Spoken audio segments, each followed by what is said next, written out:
Bonjour Christian. Bonjour Tony. Nous sommes tout proches de la fin de la saison 2022-2023. Donc nous allons faire un bilan de cette année et puis se tourner un petit peu aussi vers l'avenir. On démarrera par l'académie et ses résultats et la vie de l'académie en général. Ce qui permettra d'aborder aussi certains points sur le soutien au club et les partenaires.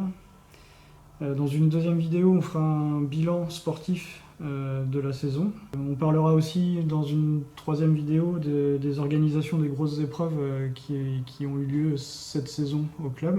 Et puis dans une dernière vidéo, on se tournera sur le futur, donc la saison prochaine en particulier, avec le recrutement sur l'équipe pro et puis une saison olympique aussi qui se préparera. Donc dans cette première vidéo, on va tout de suite parler de l'académie et des résultats.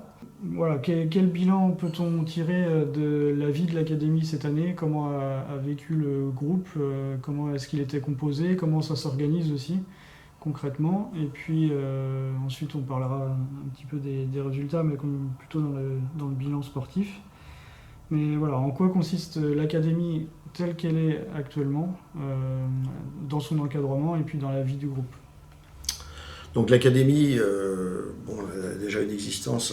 Cette année, c'était la 7e année qu'existait l'académie. Donc l'académie regroupe, on a commencé avec trois jeunes. Actuellement, nous sommes à une vingtaine de jeunes qui fréquentent l'académie régulièrement. Des jeunes du club, beaucoup de jeunes du club. Des jeunes aussi de l'extérieur, qui viennent aussi du département du Val d'Oise, et puis quelques jeunes qui viennent aussi d'autres départements. Les résultats sont de très bons résultats.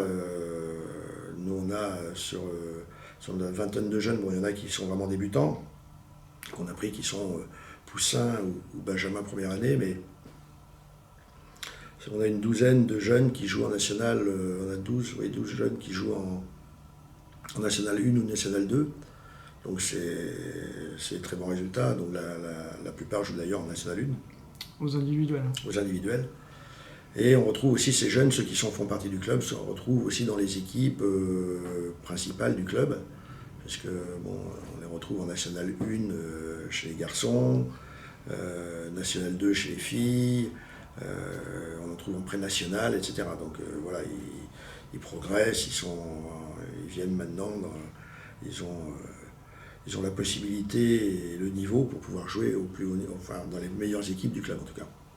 Alors nous, c'est vrai que on a essayé cette année, on a quand même amélioré un petit peu les choses, on essaye toujours d'améliorer au fur et à mesure. D'abord, on s'est amélioré au niveau des entraîneurs, on a pris un entraîneur de plus qui était Lucien Philimon, qui nous a rejoint un peu cette année pour des séances. Alors, il n'est pas là sur toute la semaine, mais il est là sur 2 journées, spécialement.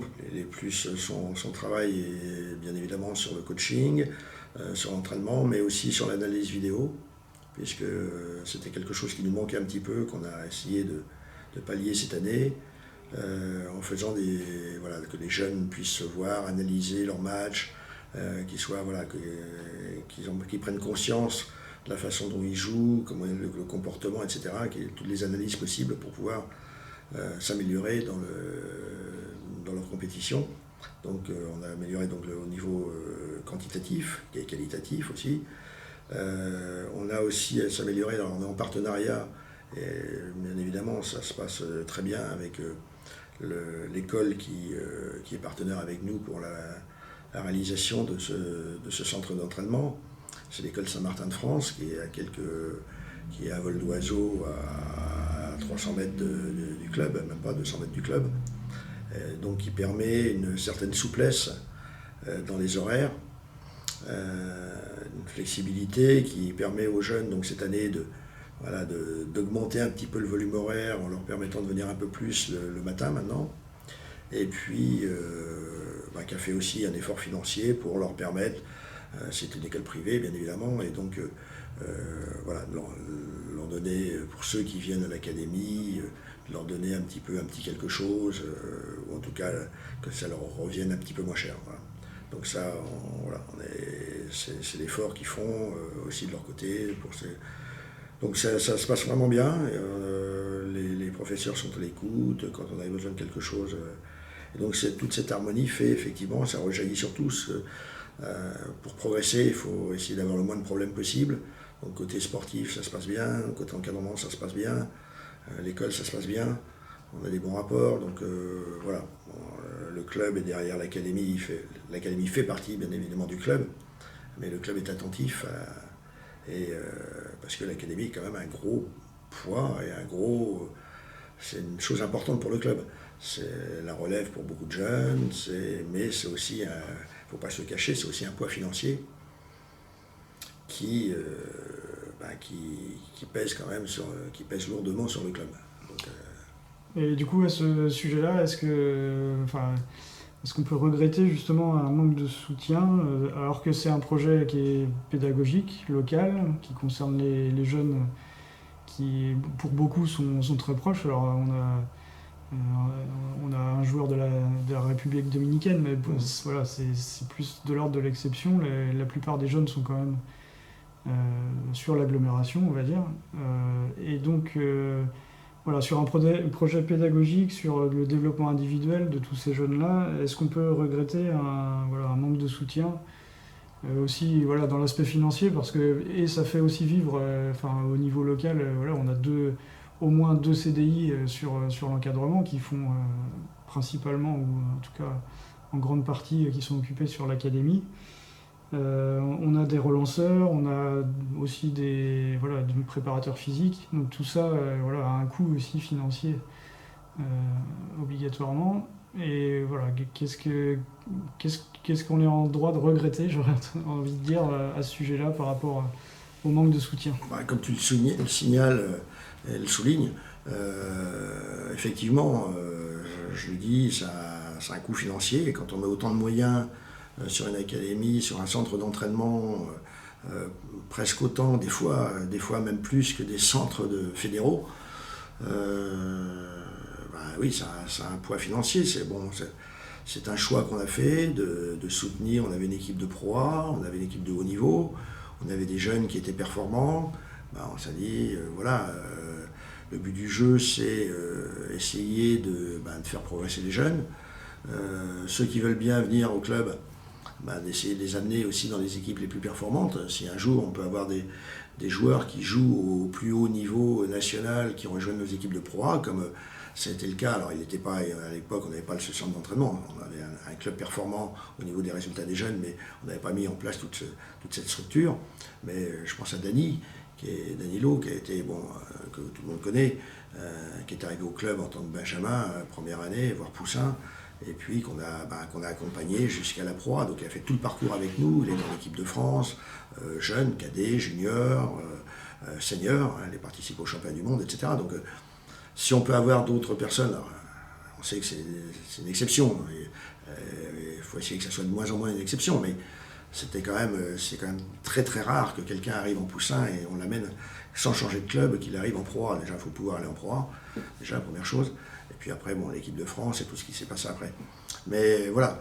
Et nous, cette année, d'ailleurs, on a donné leur chance à certains jeunes, parce qu'on était un peu, on en reparlera peut-être tout à l'heure, mais on était handicapés avec notre équipe pro par beaucoup de blessures, beaucoup d'empêchements. Donc on a donné leur chance aux jeunes, en tout cas de découvrir. On ne leur demandait pas de gagner obligatoirement, mais en tout cas de découvrir ce que c'était que le très haut niveau, au niveau des clubs.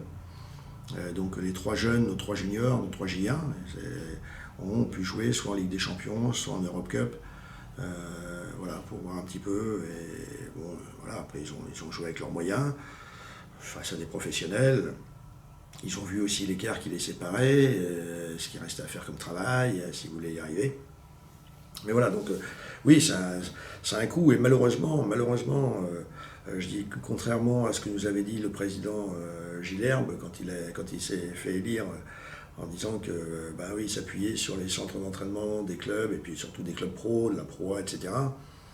On n'a rien vu venir, malheureusement on n'a rien vu venir. Les jeunes, nos jeunes, et là c'est quand même une déception de notre part, parce que je suis déçu pour eux, surtout pour les jeunes. Mais ils font beaucoup d'efforts, comme beaucoup de ceux qui s'entraînent fort. il faut beaucoup d'efforts pour être dans les meilleurs, et ils parviennent à être dans les meilleurs. Quand vous êtes numéro 2 ou numéro 3 de votre catégorie en France, deuxième ou troisième français en minime, que ce soit garçon ou fille, ou dans les tout meilleurs cadets, et que vous n'avez jamais, même pas un stage, vous n'êtes même pas retenu pour un stage national, et ça malgré vos performances qui se répètent depuis Benjamin. Benjamin, il y en a certains qui ont eu des podiums, qui sont montés, donc on n'a pas eu de titre de champion de France en simple, mais on a eu des finales, on a des finales en simple, en double, etc. Ça a été la même chose en minime, mais ils ne sont jamais appelés, donc il n'y a jamais une sélection internationale, une possibilité de s'inscrire, même de s'inscrire dans les WTT jeunes, parce qu'il faut être cautionné, il faut être chapeauté par la fédération, donc ça, c'était pas possible. Même quand il n'y avait pas de Français engagés dans l'épreuve, nous on a essayé avec un jeune qui était le premier jeune qui a commencé à vraiment percer, c'était Thomas Laroche. Chez nous, bon, il était dans les 10 meilleurs cadets, non, il ne pouvait pas. Donc il a fallu avoir quelques ouvertures, là, avec par exemple les VTT qui sont ouverts libres, enfin libres, toujours chapeautés par la Fédé, mais c'était plus l'équipe de France proprement parlé, c'était pas la sélection française, mais les gens, conditions qui rentrent dans certaines, on n'allait pas prendre les débutants bien évidemment, mais voilà, qui soient à peu près bien classés, qui pouvaient le faire.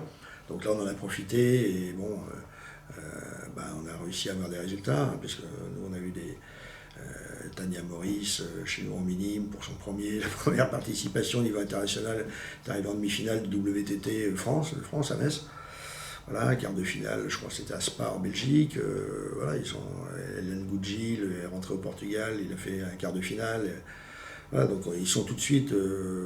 Alors, bien évidemment, c'est dans les catégories jeunes. Je ne sais pas j'espère pour eux qu'ils seront présents beaucoup plus tard, mais voilà, on leur donne la possibilité de jouer dans leur catégorie. Ils ont prouvé qu'ils avaient leur place, mais bon, ça n'a jamais été, je dis pas, jamais une sélection, jamais rien. Donc, c'est vrai que c'est usant, c'est décevant pour eux, parce qu'ils sont déçus quand même, parce qu'ils peuvent attendre, quand on est jeune, ils sont quand même très jeunes, donc ils pensent que le résultat qu'ils ont fait, quand on arrive en finale d'un championnat de France ou en demi-finale, on va peut-être être pris pour un stage qui réunit une vingtaine, une trentaine de jeunes.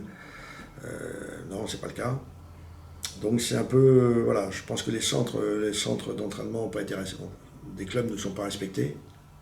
Ne sont pas respectés, si vous n'êtes pas dans la filière fédérale, c'est très difficile, même si les jeunes sont voilà. Bon, après les sélections, c'est eux qui sélectionnent, donc ils ont quand même plus tendance, je pense, à sélectionner les leurs que ceux qui sont en dehors du système. Mais voilà, bon, après c'est comme ça, hein. Donc voilà, c'est un peu, et puis financièrement, c'est une catastrophe, c'est catastrophique, c'est-à-dire que c'est le club qui supporte complètement l'académie. Il n'y a pas un centime qui est donné à titre académie.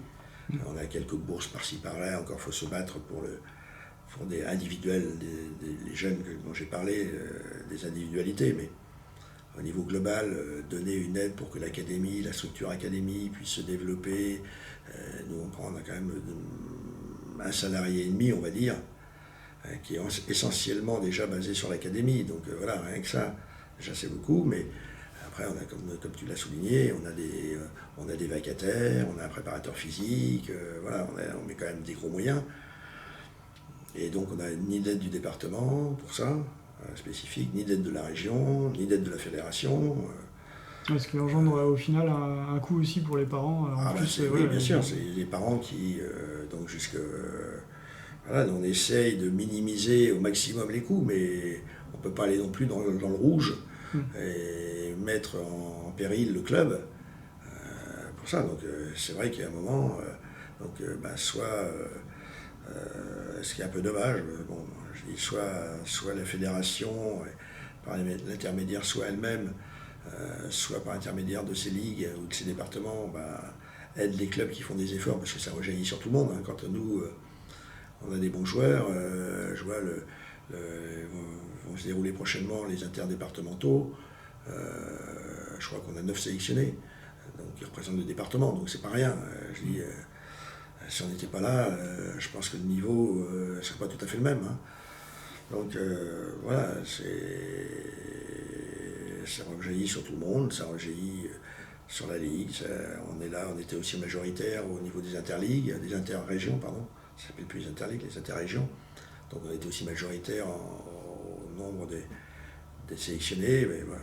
Donc c'est très difficile. Parce qu'on sait bien que le nerf de la guerre, c'est quand même l'argent. Donc après, il faut se tourner vers les partenaires privés, il faut en trouver. La conjoncture est quand même pas si facile que ça.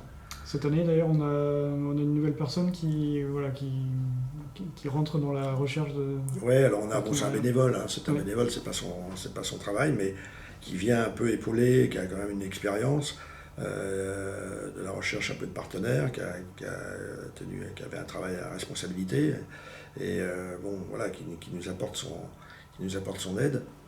Mais c'est quand même difficile. Voilà, alors on a des projets, hein, on a des projets de l'académie pour se déplacer à l'étranger. On était faire un stage au Portugal, on était faire dans un centre d'entraînement portugais. Mais bon, c'est vrai que c'est toujours un peu, même si le club accompagne un peu, prend en charge certains déplacements, bon, bien évidemment les entraîneurs, mais voilà, c'est quand même beaucoup à la charge des parents, quoi. On va terminer cette première vidéo ici et on se retrouve dans une deuxième pour parler de l'aspect sportif.